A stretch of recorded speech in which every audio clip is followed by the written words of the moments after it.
Good morning, folks. As we watch another plasma filament exodus, we've got 9 links to hit today, including 3 space science stories, 3 on weather, and 2 major reports. Let's go to spaceweathernews.com and find the last day on our star was mostly quiet, still no sunspots or solar flares. The trailing northern coronal hole is now easily visible as the southern system is rotating through, with its leading edge having hit Earth with solar wind last night. The rise up is easily seen in purple plasma speed, but on the left side scale, we find that it was unable to crack 500 kilometers per second. This is a weak to moderate stream only, and geomagnetic conditions remain relatively unperturbed. We're going to Madagascar, where the death toll stands at 9 and is likely to rise. Thousands left homeless as the cyclone hit the northwestern portion of the country. Rain to a deluge, winds like a wrecking ball. The U.S. climate report for November is out, and as one might expect provided their memory is working, blue takes the win for the month. But I found the whole year thus far, January through November, to be equally interesting and mixed, parts of Montana having their coldest year ever. And while the last few years have seen us at top 5 hottest marks for the year at this point, this year the country is riding the average temperatures from historical records. While the cold and snow have done that job, there's another icy concern looking ahead for the United States: the mega hail inundations. Not only in total hailstones, but in the enormous size of the hailstones. They say that those tremendous hail rocks have been creeping eastward from the Rockies to the central and Midwest states, and it's only going to get worse. Let's jump out to Mars, shall we? We're still talking water. Heck, we're still talking ice, but instead of surface accumulation, we're hunting the deep here. For those who don't know, Mars has tons of water. It used to have oceans, and while much was lost to space, much remains locked below, kind of like how Earth has twice the ocean's worth of water locked in the mantle.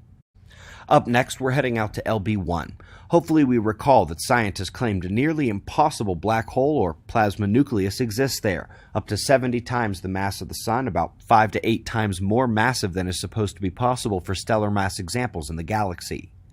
3 papers hit archive in one day, all thrashing the concept.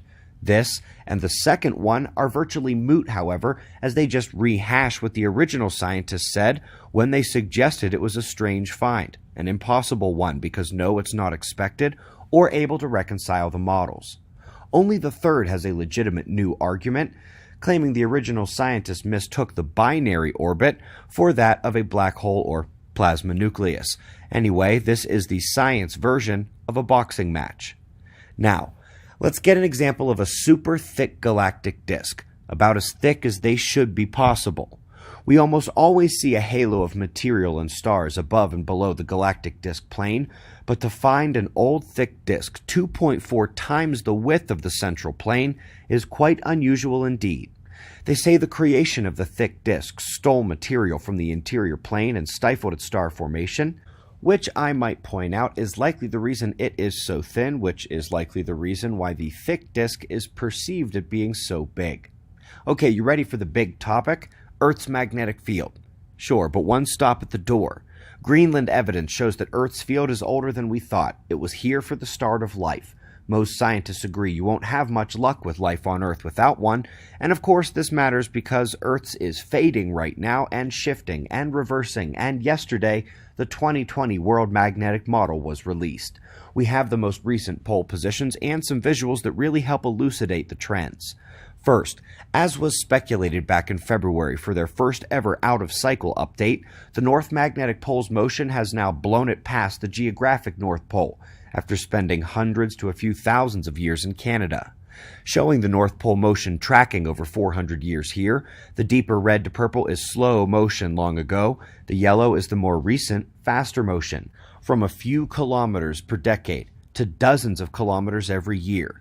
And this can be seen much more easily on the Mercator map, where both the acceleration and bend over the top back down can be noticed.